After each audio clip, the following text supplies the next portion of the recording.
Hello and welcome to a very special edition of the Comics Pals Reviews. I am here with comic creator extraordinaire, the mind behind such books as Tales of Mystery, the classic Butts and Seats, which I'm holding up right now. The Kickstarter exclusive as well. The Kickstarter exclusive, which, whenever you get involved in a Dirk Manning Kickstarter, one thing that you can be assured about is quality. This is a nice boy. Hold that up a little more. Show people the belt. Yeah, look at the belt. Yeah, the championship edition. Yep, the belt, the bookmark, the tassel there. Yeah. Yep, very cool, very cool. And here to promote the newest Kickstarter, The Adventures of Cthulhu Jr. and Friends, Dirk Manning. Dirk, how's it going? Yeah. Yes, so, I have. Man, it's good to see you. It's been a minute since we got to talk, but we've both been busy. But thank you for having me on. I love chatting with you, and I have a lot of love for the Comic Pals. So thank you. Yeah, absolutely. The feeling is mutual. You've always been good to us, and we try to return the favor. So the last time that we actually got to speak was just after New York Comic Con, yes, 2021. Since then, you've had this successful Kickstarter, Adventures of Cthulhu Jr. and Friends, already a success. Blew right past its goal. It was the first day. I remember that. Yeah. So super success. The Tales of Mystery, Rockstar Paranoia was a super success as well. So batting 100 right now. Talk about what's happened, what's been going on since our last conversation. Well, like you said, it's been pretty nonstop. We wrapped up Haunted Highlands Volume 2. Yeah. So we're excited about that. We're getting ready. We'll have news soon about the collected edition of that, and some possibly even some other twisted adjacent stuff coming. So I'm really excited about that. Like you said, we had the Kickstarter for Tales of Mystery Volume 5, as well as the Tales of Mystery Omnibus Act 1, the release of that over at Source Point Press. Really happy with that campaign. The books are at the printer, as we all know. The paper industry and shipping, everything went upside down for a while. Got that leveled out. I have PDFs of the final books. The books are at the printer right now, and I'm not gonna lie to you, Sean, I just look at them sometimes, and I've made no secret of the fact that if I had to write one comic book for the rest of my career, it would be Tales of Mystery. I'm so excited for people to see Tales of Mystery Volume 5. I feel bad because I don't want to oversell it. But I am so excited about it. I am so excited about this book. Tony Schiavone came out, working on Arn Anderson right now. And like I said, the big thing right now is The Adventures of Cthulhu Jr. and Friends. This was originally the Halloween Comic Book Fest book in 2019. Back then, we loudly and proudly announced it was going to come out in 2020. Well, then 2020 happened. Yeah. It's like, maybe we don't want to put out a kid's book about the end of the world during a global pandemic. Yeah. Well, like a lot of us, I think we thought, well, give it a couple months, we'll be good. How'd that work out? I'll let you know. Now it's 2022, right? And here we are. It's 2022, though. We're here now. Super excited to have this book coming out.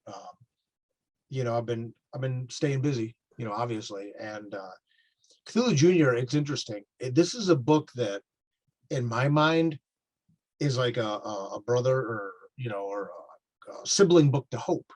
In the sense that it's not the type of stuff people normally associate me with. Normally they're looking at Nightmare World, they're looking at Tales of Mystery, they're looking at Buried But Not Dead, they're looking at Love Stories to Die For, things like that. And although obviously then you have a book like Butts and Seats, people know I'm a big wrestling fan, right? And I think people kind of compartmentalize that a bit. But as another co-creator owned book like Hope, people looked at that and they said, Dirk, you're doing a superhero book with a female lead? I'm like, I'm not doing a superhero book. I'm doing a book about a superhero. Right. Well, now people look at Cthulhu Jr. and say, you're doing a kid's book? I said, no, I'm doing an all ages book. The difference in both of those is not just semantic. When you look at Cthulhu Jr., this is truly a book that's intended for all ages. I mean, is the art very, kid friendly? Absolutely. Yeah. And Scoot's amazing. Scoot, for my money, is one of the best working cartoonists right now by a mile. I mean, he's so good. He's so expressive. It's just, I mean, anything he does is just amazing. Pardon me. And I think this is one of those books that as people read it, I think there's people, let me just be blunt, we're old friends, Yeah. I think there's people that are maybe buying the book, like, I'm not really sure if this is going to be my thing, but in Dirk we trust, one of those things, I think they're going to read it and be really surprised at how much they enjoy it. So like you said, successful campaign, higher funding goal than I normally do in a graphic novel. Even we hit it the first day. We're moving down to the 5th stretch goal already, about halfway through the campaign. So I'm just really, really happy. I'm really excited for this to come out. And the first time ever a mass-produced toy is being created based on one of my co-creator own books. Yes, that the 12-inch plushie. Cthulhu Jr. plushie. So I have to talk about that right up front. This plushie is so damn cute. It really is. And again, like, not a word you would think you would associate with anything that Dirk Manning is involved in. But or here Dirk we Manning, are. right? So loving that. I love that you're able to offer that now. Is that something that you're more comfortable doing now that you've got several successful Kickstarters under your belt and kind of know the ropes a little better? Yeah, I think that's definitely part of it. When I went up to Source Point headquarters, or Oxide Media headquarters, Source Point Press headquarters. Oxide Media is the parent company of Source Point Press, of Deepwater Games, now of Rip Rap Toys. And we were talking about stuff to do with this campaign. Whenever I do a Kickstarter, you always have the wish list. And then you see how close you can get to your wish list, And I was talking to our editor-in-chief, Josh Werner, about pledge levels and stuff. And I said, you know what I really want to do, Josh? I said, could we do a Cthulhu Jr. plushie? I'm just asking. I said, no pressure. No, I'm just asking. As I'm building this campaign. And Josh, who I've known a long time, he looks at me and he goes, he kind of smirks. He goes, we're getting ready to launch a line of toys called Cuddly Kaiju. And they're plushies. And I go, so that was like a discussion, Garrett Gunn and Christy Blanche, two of my favorite creators. They're getting involved in the Cuddly Kaiju stuff. Some logistics. I didn't want to overstep them if this was kind of the thing that they've been bringing to and things like that. But the opportunity really presented itself where, like you said, how can you not make a toy, a plushie of him? And it's not Beanie Baby sized. He's not a little guy. It's like 12-inch. Wow. Like you would cuddle with him and read,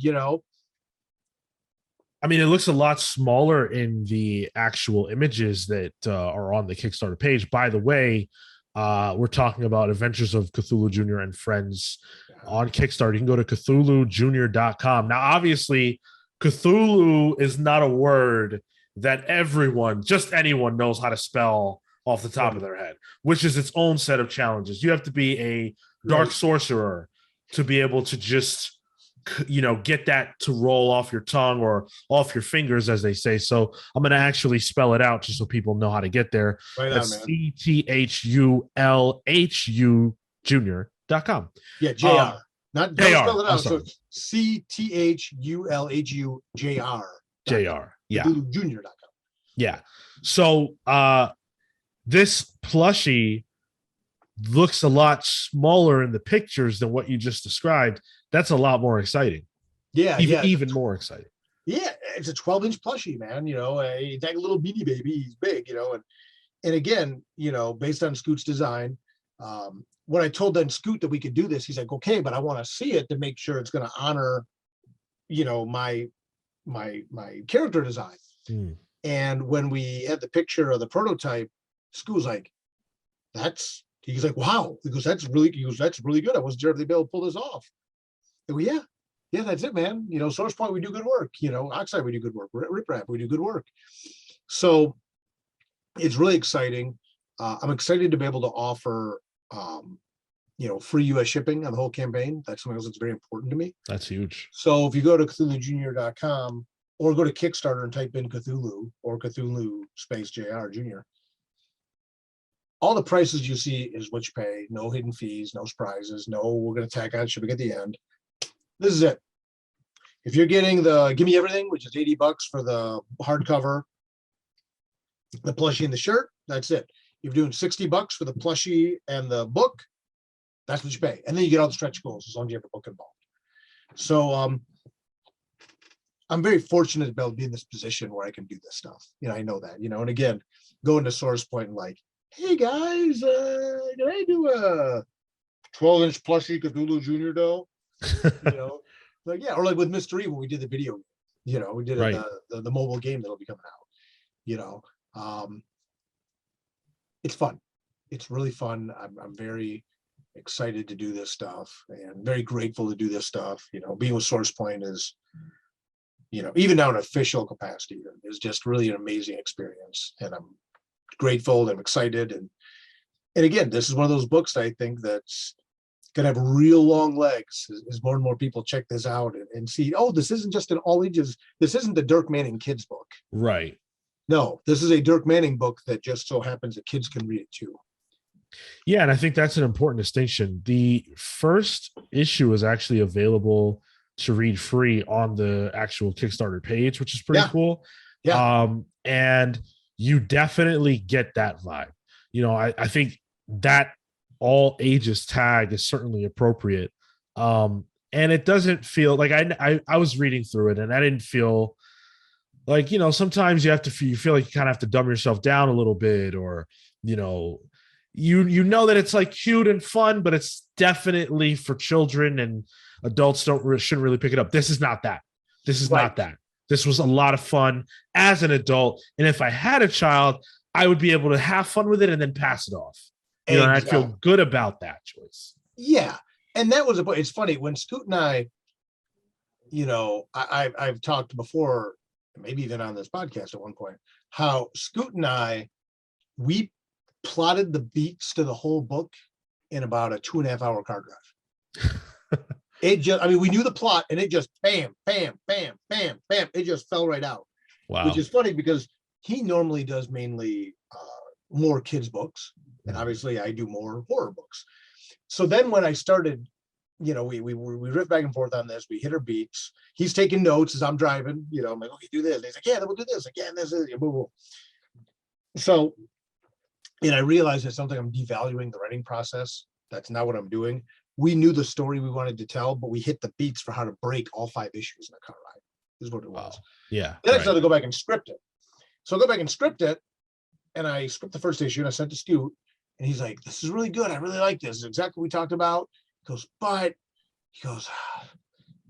it's a little wordy for kids. And I go, well, hold on.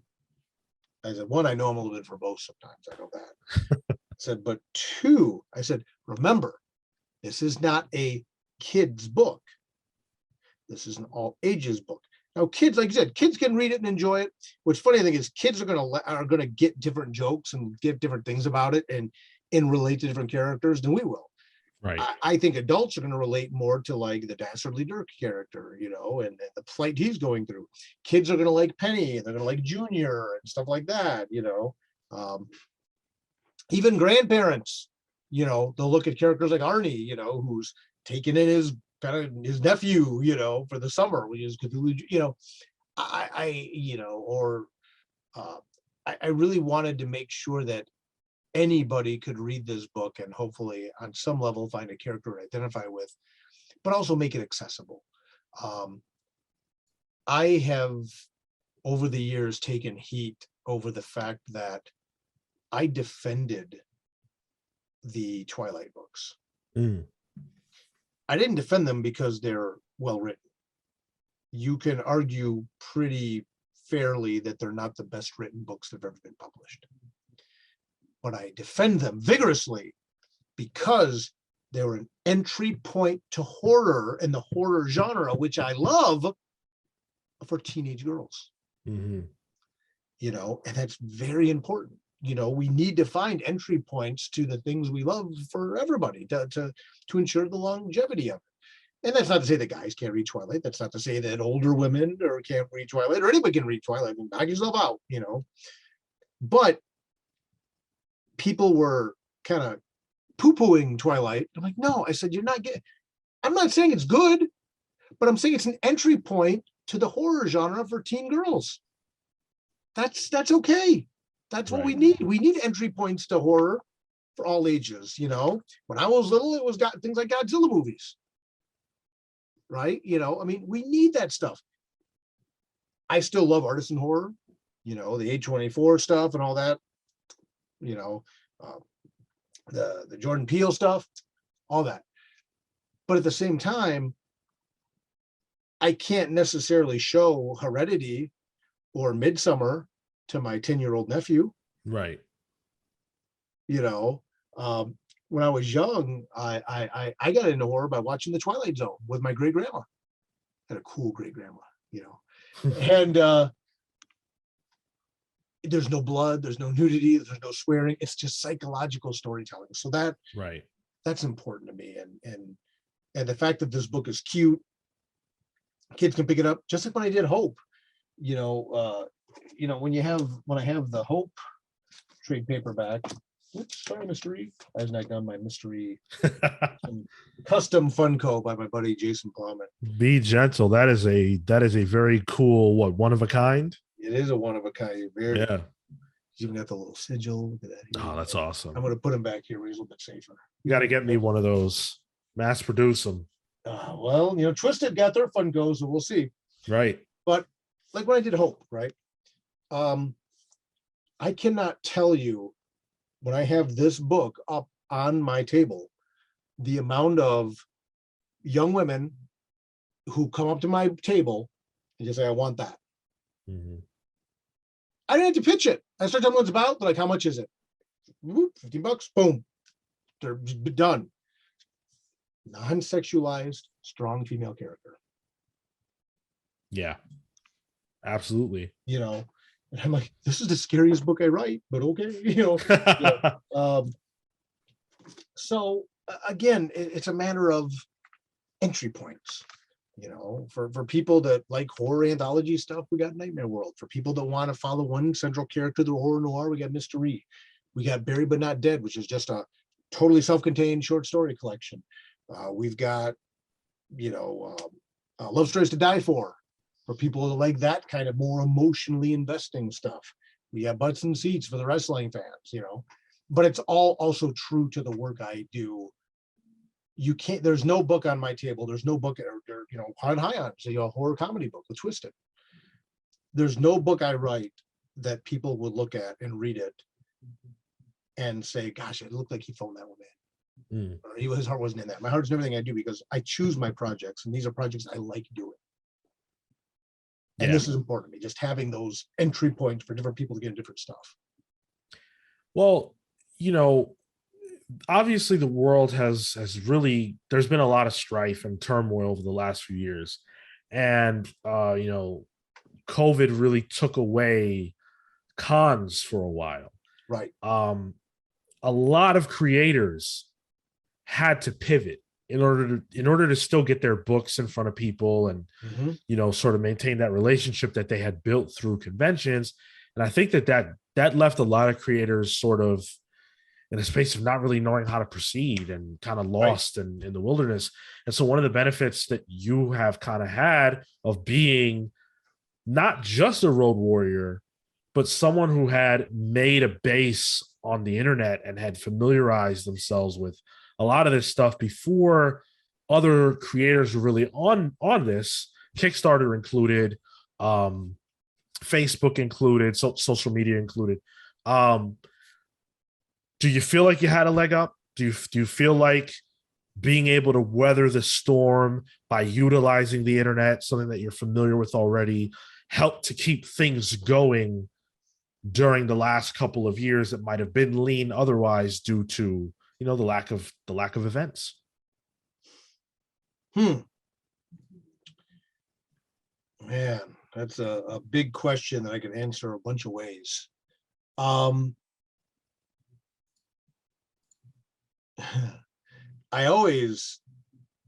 lot of my career, and I'm not saying this to put myself over, I'm not saying this to make myself sound more important than I am. I'm very comfortable in my spot in the industry and what I do.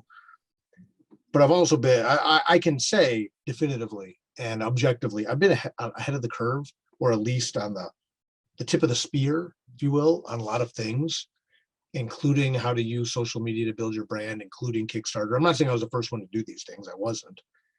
But I was definitely in the first wave of all of it and carving out my own niche on how to do it. Right. When COVID happened and we all had to take a break from the road and everything else, I think it did help to an extent. I put my power behind SourcePoint. We did an online auction with SourcePoint, and I raised a lot of money for them and just donated the money to them because they needed it as a company to survive.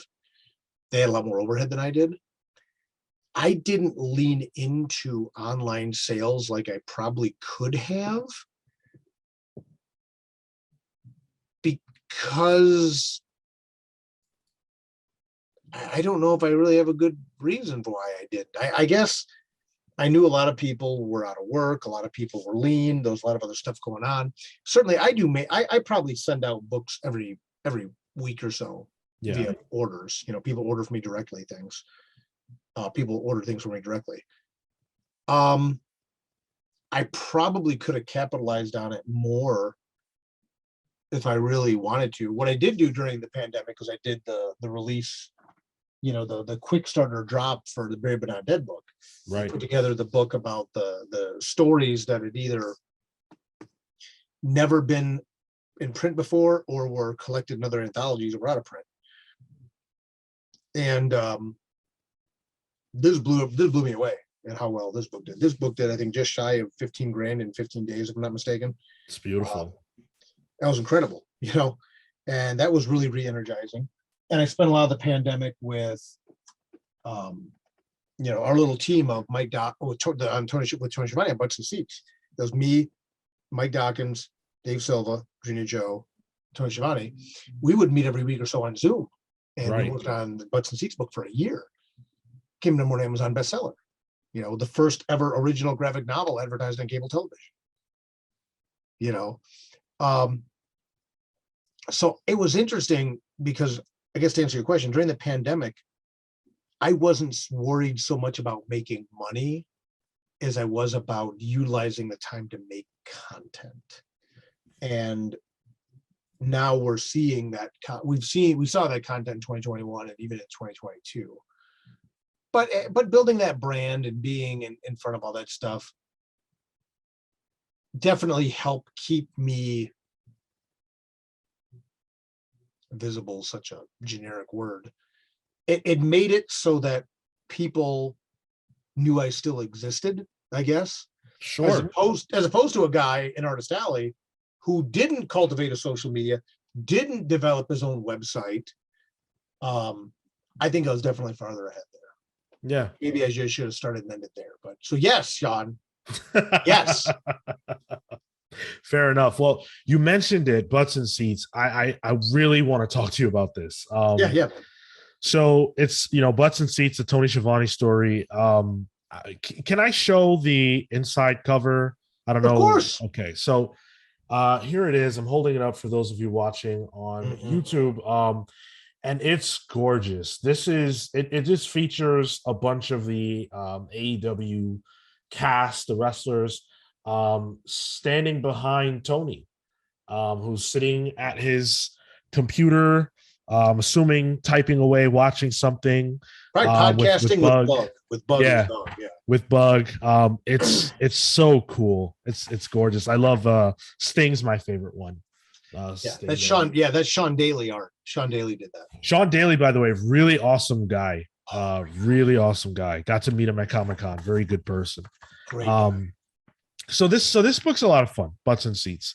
It's got a bunch of chapters. It's got 10 main chapters, and then depending on which version you have, it's got more. I happen to have, I believe, you correct me if I'm wrong, Dirk, all of the available chapters due to the edition that I have. Yeah, we put the 4 bonus chapters in every book, but the hardcovers are the only ones that have the Sean Daly inset art.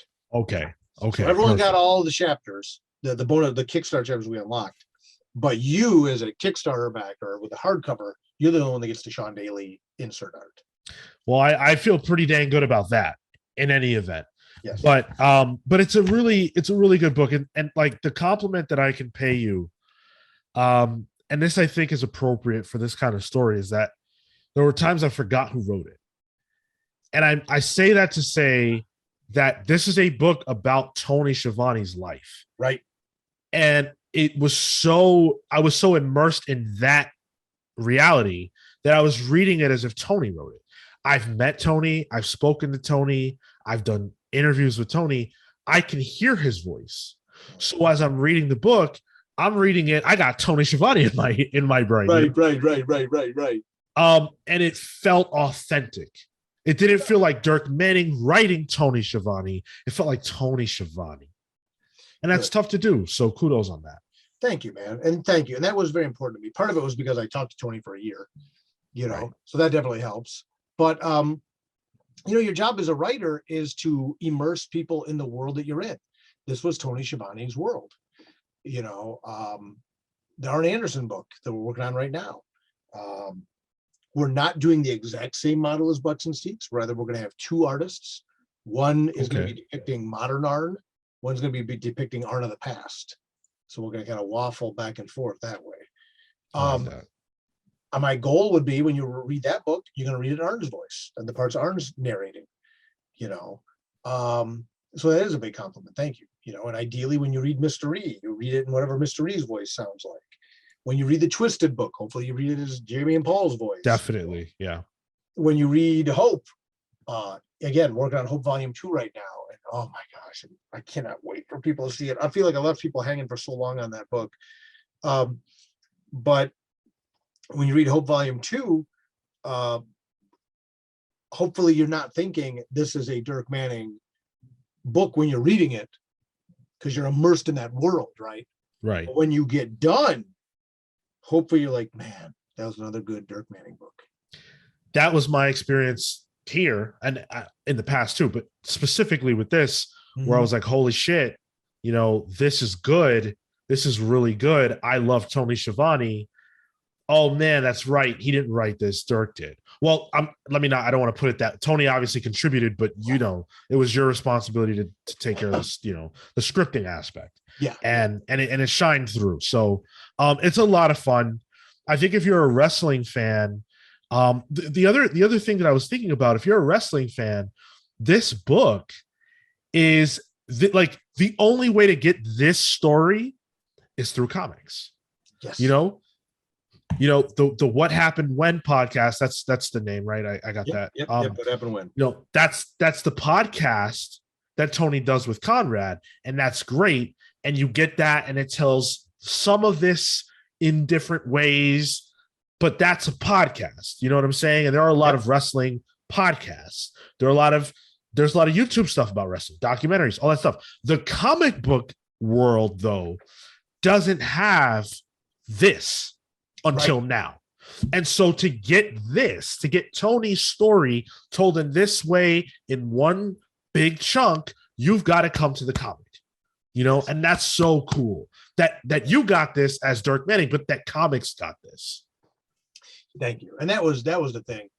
When we started on that book, Tony just said, he goes, I gotta be out. And this is still, we were all very formal with each other, and we didn't know each other very well because we did that whole book, remember, through Zoom. Right. Because we started that book right after the pandemic started, and we never met for about a year after we started in person. It was at Double or Nothing, I think, in Florida. And Tony just said up front, he goes, I gotta be honest with you guys. We had our whole team, all of our little screens, Dawkins, Drina, Silva, everybody. And he goes, I gotta be honest with you guys, just like this. God, I'm talking about Tony now, I'm mimicking the guy. He goes, I gotta be honest with you guys. I just don't think my story is that interesting. I said, well, okay. And I said, well, we're not going to let facts get in the way of a good story, Tony. And that became like the running joke, which obviously the whole book is true. But and when we got done with the book and he read it, another compliment that I really will carry with me for the rest of my life. It's like, you can take a lot of things away from me in life. You can take my career away, you can take my books away, you can take my life away, but you can't take away this compliment that I got, which is Tony, when he got done with the book, we read the book, he goes, my life, I guess it's pretty interesting, isn't it? Like, yeah. I told him, I said, no pun intended, Tony, but you have the American dream. You went from being a kid who liked wrestling, getting involved in wrestling, working in wrestling, growing disenfranchised, leaving wrestling, coming back in, and then recognizing the legacy you have and having a resurgence in your career. Yeah. I go, that's the American dream through and through. I go, your story is fascinating. So again, that's one of those things I always carry with me, is that he got to see like how interesting his story is. And the fact that we got to work with him on that story, and I still get, still friends with Tony to this day. We could do signings together and stuff like that. He's just a cool guy. And as a fan of professional wrestling, it was an honor for me to do that too, Right. Again, am I going to be the wrestling guy moving forward? No. The book after Cthulhu Jr., the next 2 books after this, not including Re, obviously, because I count that as done, even though it's not out. Mm-hmm. But if you count Re, the next 3 books that are releasing are pretty hardcore horror books. Now, Arn will be in there as well, the Arn graphic novel. But then we got Hope 2, and Right or Wrong 2 is in the wings, and the re-release of Right or Wrong Volume 1, the second edition, But it was fun. It was a really cool opportunity. And the other thing, the fact that I could give work to 25 different artists during the pandemic, that was cool. I didn't even kind of realize at the time. It was Christy Blanche, Dr. Christy Blanche, who co-writes, Good Boy, and she's doing the We Gods campaign right now with Garrett Gunn. Her and Drina both said to me, said, you give a lot of people work during a real slim time. Mm-hmm.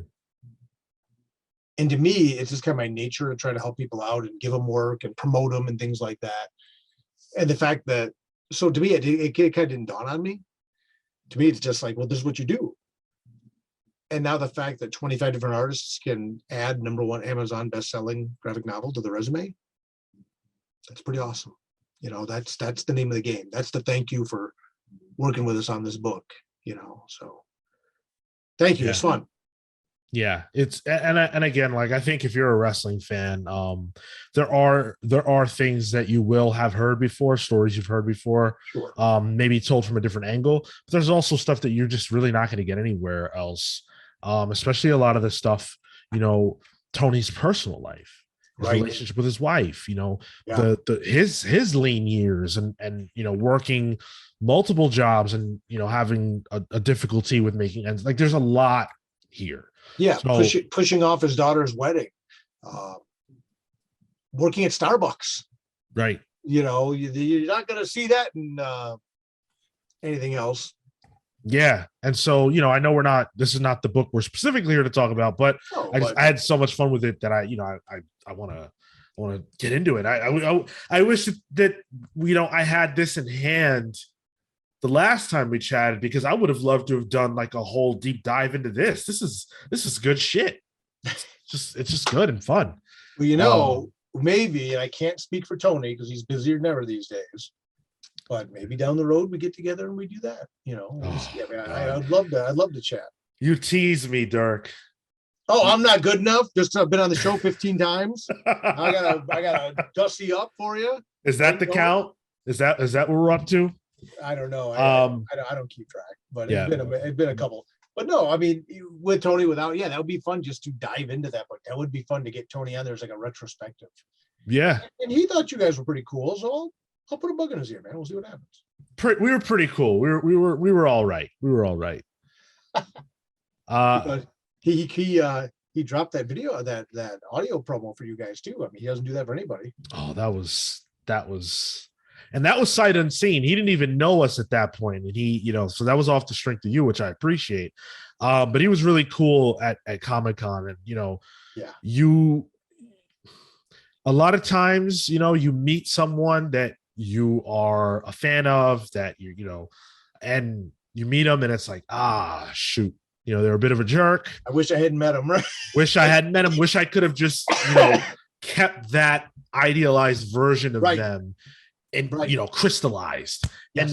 But you can't. But having not only done stuff with Tony over Zoom, but also in person, sweetheart of a guy. Absolutely. Exactly the guy that you think you're going to meet based on the television.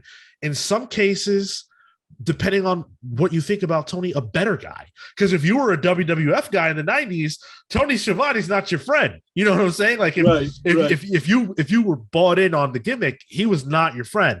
And then he left the industry and people thought, oh, he must hate wrestling. It's not true. He's a tremendous person. And I just love the book. So really wanted to dig into that and plug that. Let's talk again though about Cthulhu Jr. and Friends. Yes. So you're getting the book, right? You're getting the book. You're getting the plushie. And the Kickstarter exclusive hardcover. Yeah. Like we talked about with, Bear But Not Dead, Butts and Seats, things like that. Yeah. If you pledge on Kickstarter, you can pledge for the Kickstarter exclusive hardcover, which has art that will only be on the Kickstarter exclusive hardcover. So that's the book you see on the page. Right. Yeah. And the plushie, sorry. And absolutely. And the plushie and the shirt. There's a lot of cool stuff. And again, it's like whatever you're comfortable with. I always, we've got the Patreon now, and I always tell people like whatever it is that you can contribute is helping the cause. Right. You don't have to be the biggest baller. You don't have to say, oh yeah, I'm going to do, it's gone now, but the mystery box, $333, right. That's you've got some change, Yep, you're going in deep on this. Right. And that's great. And we'll be rewarded accordingly. Exactly. Right. It's great that there are people who can do that, and that there's enough to do to support that kind of tier, that you guys have cool stuff to give away. But it's not, you don't have to do that if you can only do the trade, Sure. If you can only do the trade, that's perfectly okay. Absolutely. If you can, if you just want the shirt, like whatever it is that you want, you can get it here. And that's one of the things that I definitely love about your campaign. So I am actually going to be pledging here live on the show. Oh, snap. I'm going to bring it up on my little device over here. Which I always get a kick out of doing. I know. I like watching little. It's funny. Like when you are running a campaign, what'll happen is if you have it up and then someone pledges, the number's like, it just goes up everybody. It's fun. That is super cool. You could push us and do the 11 4s right now. So that's pretty incredible. Really? Oh boy. Well, what would it take? What would it take to get there? I mean, honestly, $9. We're gonna beat that right now. Yeah. You're gonna. I mean, you could do $9. I guess you can get like for $10. You can get the digital, but I'm going for the hardcover. I want it in hand. I want to hold it. I want to check it out. I'm a big physical guy. I want comics in hand. Digital's cool for those people that that's what they're into. I'm not hating on that. I get it. But I got to hold this baby in my hand. You know what I'm saying? And there we go. And as long as your pledge includes a hardcover. So whether you just get the hardcover, you get the BFF bundle with the plushie, you get to give me everything with the hardcover, the plushie, the shirt. As long as your pledge includes a hardcover, you get all the stretch goals that we have unlocked. We unlocked the campaign. So we're up to 5. We're working on number 5 right now. It's funny because it's kind of like hidden value in a way. Because when I opened, I remember spending like $30 on Butts and Seats. Mm-hmm. And when I opened it up, and cracked I was like, oh shit, what is all this? Like I forgot what I had gotten, like the extras and the perks and stuff like that. Because when I first, pledged, that stuff, some of that stuff was unlocked already, but I wanted the book. That's what I was focused on. All of that is like extra add-on stuff that, you guys just put out there. So it's really cool. I always tell people, if you're going to do a Kickstarter, like this is the way you want to kind of go about it. There's a lot of value. Go with the Dirk Manning Kickstarter. Yeah. Right on. Yeah, exactly. So I've pledged officially. I recommend people do the same, whatever you're comfortable with. But as we just kind of discussed, if you get that hardcover or better, there it is. Yep. Right on. Thank you, man. I really appreciate it. Thank you. Yeah, absolutely. And it obviously it'll come signed, at least by you, right? Well, all the pledges, all the stretch goals we've unlocked so far, you get a Kickstarter exclusive book plate signed by me. Yeah. Signed by Scoot. Nice. Scoot's doing a little custom remark head sketch on them. This was a personal one for me. You get my great grandma's Ranger cookie recipe, which is like, if you read the first issue, even the League of Evil mainly lets Dastardly Dirk in because of his Ranger cookies that his wife makes. This is an homage to my great grandma's Ranger cookies, which she always had when I was little. My great grandma was the first person to ever take me to a comic book store. What? Yeah. So the reason that I'm here now talking to you, and you have all these Dirk Manning books, is because of my great grandma. And I've always wanted to do something to kind of pay homage to her. And I did something very subtle that was kind of like a thing only for me in Nightmare World to pay homage to my great grandma. But I want to do something more. So now you get a book plate signed by me, Kickstarter exclusive book plate signed by me, signed by Scoot, and you get my great grandma's Ranger cookie recipe. So that'd be something like, you can make cookies. Now you can make the cookies that are in the book. And I tell people, if you get the BFF bundle, you can have Cthulhu Jr. with you, make the cookies in the book that it goes crazy about. After this, we're working on unlocking a bonus pro story with spot illustrations by Scoot. And then from there, we're going to have 2 hat pins. You can get a Dastardly Dirk pin and then a Cthulhu Jr. ceramic pin. And all this stuff that I just mentioned is free as long as you at least get the hardcover. Right. And I would be remiss if I didn't touch on Scoot's art real quick. I just it's real good. Like if you're on the fence, you don't know, you're listening to this, it's ha, these guys are having a great conversation, it's all good. I think you go to the Kickstarter page and just check out the preview. It's free. Yeah, the whole first issue is on there. Like I said, you scroll down the page on the campaign and you can read the whole first issue for free. And Scoot's art is just so fun. Like, when I first started reading comics, I was already like 14 years old. So, I kind of came into it a little later than I wish I had. But I wish that there was stuff like this on the shelves when I was a kid. Yeah, because even at 14, I would have had a blast. Yeah, I came in at 13, man. I get it. Here's something fun too. This is the second ever drawing of Cthulhu Jr. by Scoot, and you can see how much different he looks. Not so much different, but this was the second ever drawing of Cthulhu Jr. Definitely a little more it's fun, edgy, a little bit more ornery. Sure. A little more hip than versus obviously what we now have now. Mm-hmm. You can see the spirit is there. The spirit is there.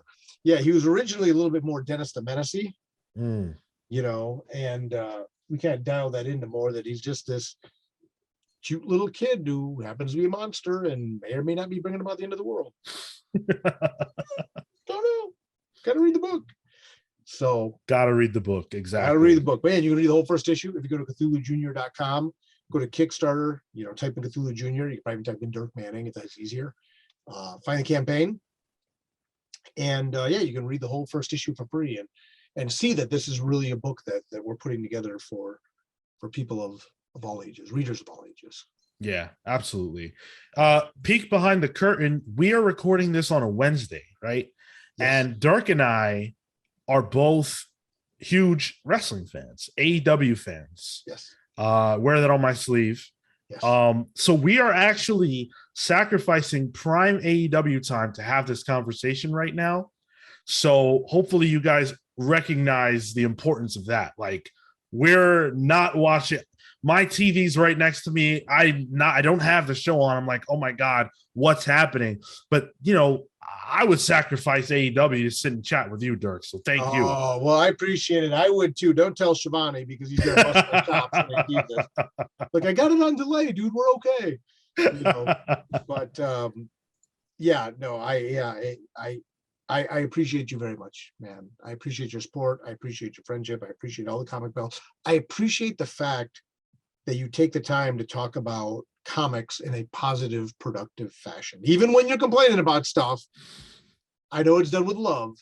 And by and large, you guys promote stuff you like. And I think that is so important. I also think it's important and valued that you take the time to talk about independent books too, small press books, independent stuff like this.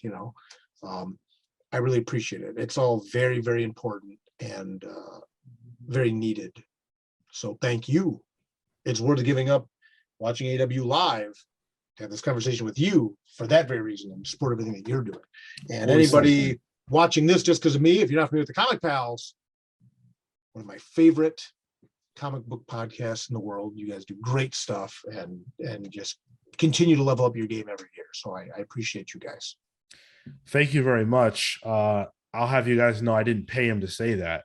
No. So I don't get paid enough to falsely flatter people. I just this is it. I think the world of you guys and you do a great show and thank you. Well, I appreciate it. What message do you want to leave other than, the Comics Pals are great? Do you want to leave the listeners with, CthuluJr.com, yep. Adventures of Cthulhu Jr. and Friends Kickstarter? Where can people find you? What do you want to leave the people with? My website is dirkmanning.com. So you can actually check out dirkmanning.com, learn more about my work if this is the first you're hearing my stuff. Check out Cthulhu Jr. Get yourself a hardcover. Get yourself a plushie. You're never going to be able to chance to get these plushies this cheap. The free shipping alone. Right. Who knows if there's a cartoon or a movie someday, you'll have the Kickstarter exclusive version that will not be reprinted. This book will not be reprinted in this hardcover format with this cover again. Limited edition, one time only. This is your chance to get it. This is your chance to get the plushie for free. This is your chance to get the shirt cheap. People can find me on social media at Dirk Manning. Look for the picture of the guy with the top hat and the scarf. I was looking backwards to come on my camera, right? Look for that guy. That's me. See? And just thank you to everyone that continues to support my work, support the people that work with me. That means a lot to all of us. We appreciate it. I know the privilege that I have to be able to make these comics and then make something a little offbeat like Cthulhu Jr. It's not something I take lightly, and I sincerely appreciate it. So thank you. Well, we appreciate you. Thank you so much for joining us, Dirk. It's always an absolute blast, and I really hope we get to do this again soon. Absolutely. We're gonna see each other inevitably in New York Comic Con, but maybe even before then, depending on how things shake out. You guys will know. You'll know. Keep it locked right here at the Comics Pals. Thank you so much for joining us. Until next time, take care, guys. Yep. Oh, wait, before we go. Oh, wait, we didn't do something. You can tell we're out of practice. What did we not do? I did not give you an exclusive. You're right. You're always give you an exclusive, and I realized what it was going to be, and then we got sidetracked. So sorry, this is like the behind the scenes, right? Yeah, please. So we talk about AEW, and this is appropriate because really we're kind of rushing because we both want to get to AEW. Right? Now I'm just messing with Sean by doing this. But I will say this. I have not announced the two artists on the Arn Anderson book yet. Oh. Without giving anything away, I'll give you a teaser. Because I'm just going to give you the tease for now because, we got to go watch AEW. You're going to really be excited based on things that you like and artists that you like for one of the artists in the Art Anderson book. Oh, come on. Come on. You can't leave You're me gonna be hanging. really excited. Oh, wait, but we got to go see AW, Sean, but we'll talk soon. But you are going to be exceptionally excited. And you'll know exactly what I mean when I announce it. But I promise you, brother, you are going to be exceptionally excited about one of the artists in that book. That's a Dirk Manning promise. I guarantee it. We'll leave it there until Maybe next even time. based on something you said in this interview. But anyway, we had to go watch AW. Take care, guys. See you guys. Thank you.